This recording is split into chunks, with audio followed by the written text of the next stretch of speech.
Ndugu zangu wapendwa, tumsifu Yesu Kristo. Basi ninayo furaha kubwa kualika siku ya leo katika tafakari yetu ya neno la Mungu. Kuna huyu mama huyu anaitwa Mama Dani ambaye aliamua kujitolea maisha yake kufanya mambo makubwa mawili. Jambo la kwanza, aliamua kuwa anaamka asubuhi mapema sana. Anawahi kanisani kama lisali moja kabla ya misa kuanza. Anafuta mabenchi yote ya kanisa, ili watu anaondoa vumbi, ili watu wakija wakae wasichafuke. Hakuna mtu ambaye alijua hicho isipokuwa tu ni padre na sister ndiye waliyefahamu. Lakini pia jambo la pili, kila jioni aliamua kukusanya watoto, akawafundisha kusali, akawafundisha neno la Mungu, akawafundisha maadili mazuri. Huyu mama hakujulikana. Alikuwa ni mama wa kawaida sana. Hakujulikana kabisa. Hakuwahi kusimama kwenye madhabahu, kwenye mimbari kuhubiri au kufundisha, hapana. Hakujulikana. Lakini wengi walimchukulia ni mama wa kawaida sana. Unajua, hakuwa anajionyesha. Kwa hiyo walimchukulia ni mama wa kawaida sana. Lakini miaka mingi baadaye ndipo ili reveal huyu mama alikuwa na mchango gani, umuhimu na umaana wa huyu mama. Wengi wale ambao aliwafundisha wakiwa watoto walirudi baadaye wakiwa ni watu wakubwa, ni viongozi, wengine ni madaktari, wengine ni walimu, wengine ni mapadre, ni watawa. Walirudi baadaye na kila mmoja anakiri, anasema, kama sio Mama Dani kunifundisha kusali, kama sio Mama Dani kunifundisha nikiwa mdogo, kunijali nikiwa mdogo, nisingekuwa hapa nilipo leo. Kwa hiyo unaona ndugu zangu, huyu Mama Dani hakuwahi kuwa maarufu kwa jinsi tunavyofahamu kwa jinsi ya kawaida. Lakini huyu Mama Dani alikuwa ni wa maana sana.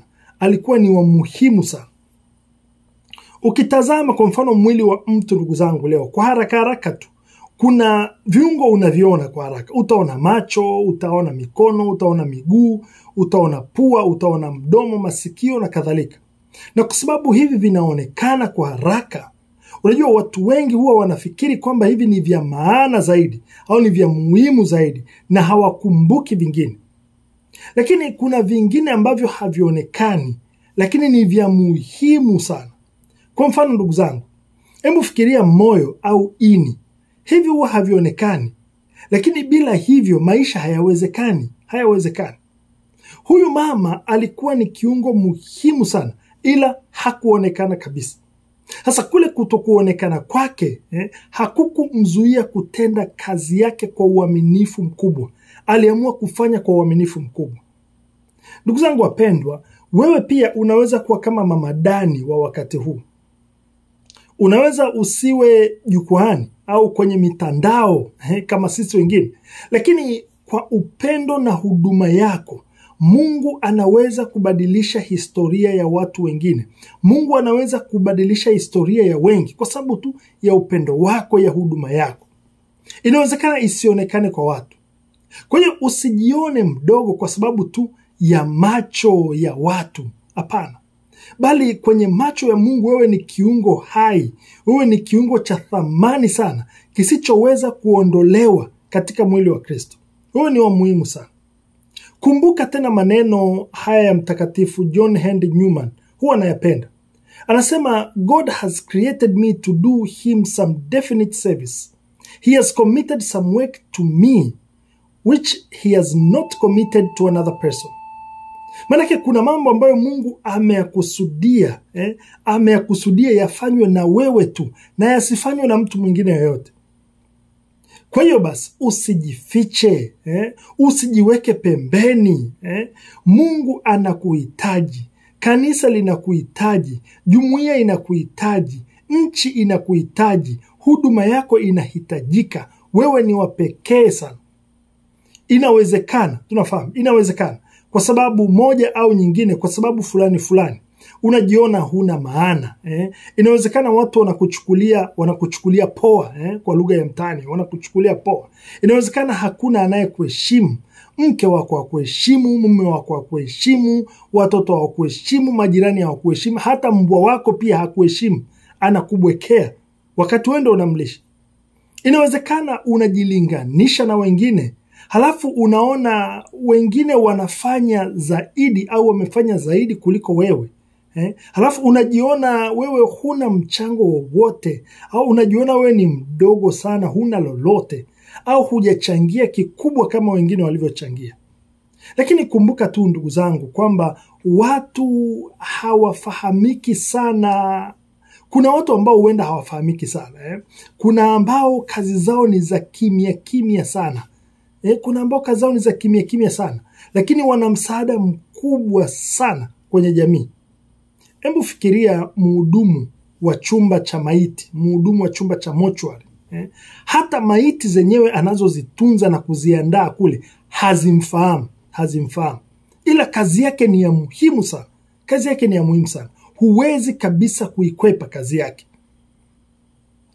Kwa hiyo leo ningependa kukukumbusha jambo hili la msingi sana katika safari yako ya imani, katika safari yetu ya imani, kwamba wewe ni wa maana sana, ni wa muhimu sana katika mwili wa Kristo.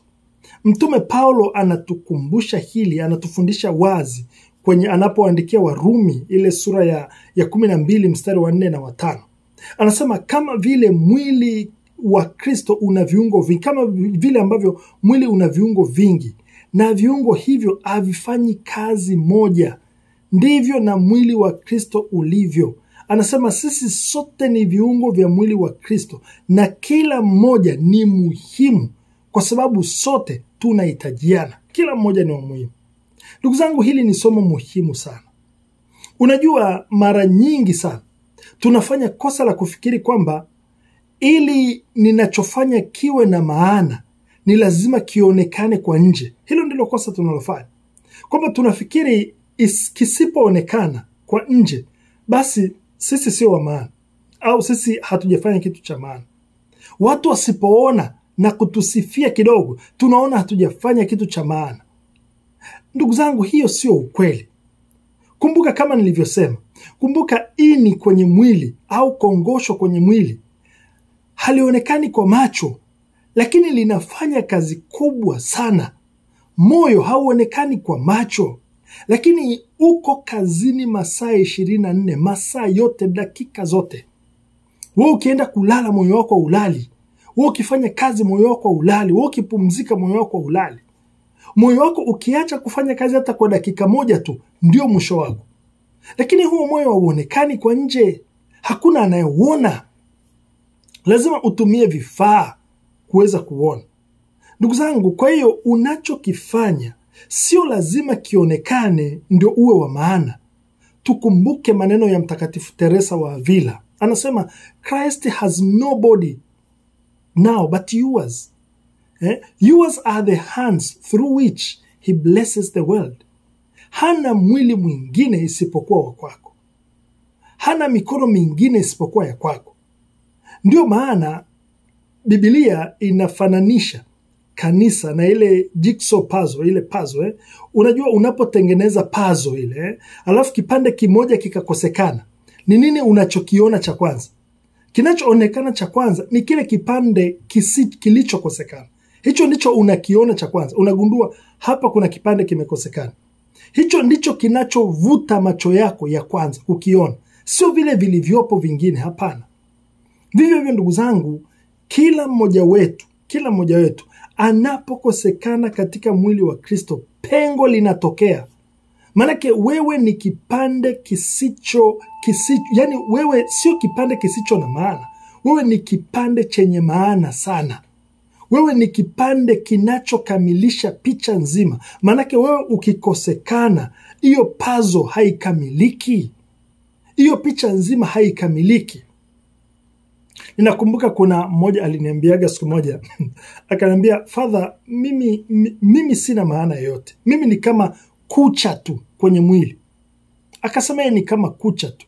Nikamuuliza swali, "Hivi umeshawahi kujikwaa alafu kucha ikatoka uone maumivu yake?" Hapo ndipo utajua umuhimu wa kucha. Kucha inaweza kuonekana ni ndogo sana. Kucha unaweza kuona haina maana, lakini ukiikosa hiyo kucha, ndio utajua kwamba kucha imekosekana. Maanake kucha ni ya muhimu, hata kama unaiona ni ndogo kiasi gani. Unajua mara nyingi sana tunachanganya kati ya kuwa maarufu, ile prominence, na kuwa muhimu, significance, au kuwa wa maana, ile significance, huwa tunachanganya. Kuna tofauti kubwa sana ya kuwa maarufu na kuwa wa maana. Kuna tofauti kubwa sana. Mtu anaweza kuwa maarufu kwa mfano kwenye mambo ya kipumbavu, akawa maarufu. Mtu anaweza kuwa maarufu lakini asilete mabadiliko yoyote, asilete mabadiliko ya kweli. Kwa hiyo kuwa maarufu tu hakutoshi, lakini lazima ujiulize kwamba mimi ni maarufu kwenye nini? Mimi ni maarufu kwenye nini? Hilo swali ni la muhimu. Mtakatifu Francisco wa Assisi aliwahi kusema, start by doing what is necessary, then do what is possible, and suddenly you are doing the impossible. Manake hata kazi ndogo sana ukiifanya kwa uaminifu mkubwa, Mungu anaweza kuitumia kubadilisha maisha ya wengine, kubadilisha maisha ya wengi, hata kama wewe si maarufu.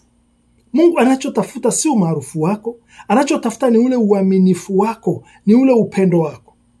Ndio maana ndugu zangu, mwili wa Kristo, ndani ya mwili wa Kristo, sio kila kiungo kiko mbele. Hapana, sio kila kiungo ni cha mbele. Wengine ni moyo, wengine ni mapafu, wengine ni ini. Havionekani kwa macho, lakini haviwezi kuondolewa, kwa sababu bila hivyo mtu hawezi kabisa kuishi. Mtu hawezi kuishi.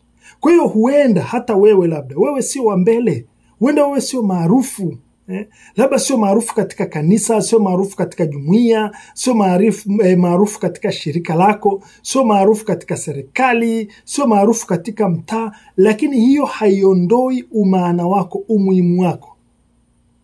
Napenda maneno ya Mama Teresa wa Calcutta, anasema, not all of us can do great things, but we can do small things with greater love, with great love. Tunaweza tukafanya mambo madogo sana, lakini kwa upendo mkubwa, na yatabadilisha kabisa picha nzima. Ndugu zangu wapendwa, tukumbuke kwamba ni kwa upendo na uaminifu wako, hata katika kazi ndogo ndogo sana, unakuwa sehemu muhimu sana ya mwili wa Kristo. Kwa hiyo ninakuomba leo mshukuru Mungu. Mshukuru Mungu kwamba wewe ni wa muhimu, wewe ni wa maana sana kwenye mwili wa Kristo. Wewe ni wa maana sana. Wewe ni wa maana sana hata kama sio maarufu. Umaana wako hauji kwa sababu wewe ni maarufu au sio maarufu, hapana. Tukumbuke kuwa ndugu zangu, kanisa linakuwa hai, linakuwa lenye nguvu tunaposhirikiana kama viungo mbalimbali vya mwili mmoja. Kwa hiyo usijitenge, usijidharau, usijilinganishe na wengine ukajiona duni, hapana. Kumbuka wewe ni wa maana sana. Wewe ni wa maana sana.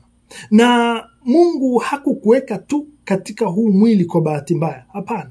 Mungu ana makusudi maalum. Ni makusudi, amekuweka kwa makusudi kabisa, ili ujumuishe ile neema aliyokupa katika kazi yake ya wokovu. Mtakatifu Agustino anasema, God loves each one of us as if there were only one of us. Mungu anakupenda kana kwamba uko peke yako, maanake wewe ni wa pekee sana, wewe ni wa maana sana, na mwili wa Kristo hauwezi kukamilika bila wewe. Tumwombe Mungu atujalie neema ya kuweza kuelewa umuhimu wetu na umaana wetu. Mungu Mwenyezi awabariki na kuwatunza. Fuatana nami tuendelee kujifunza pamoja.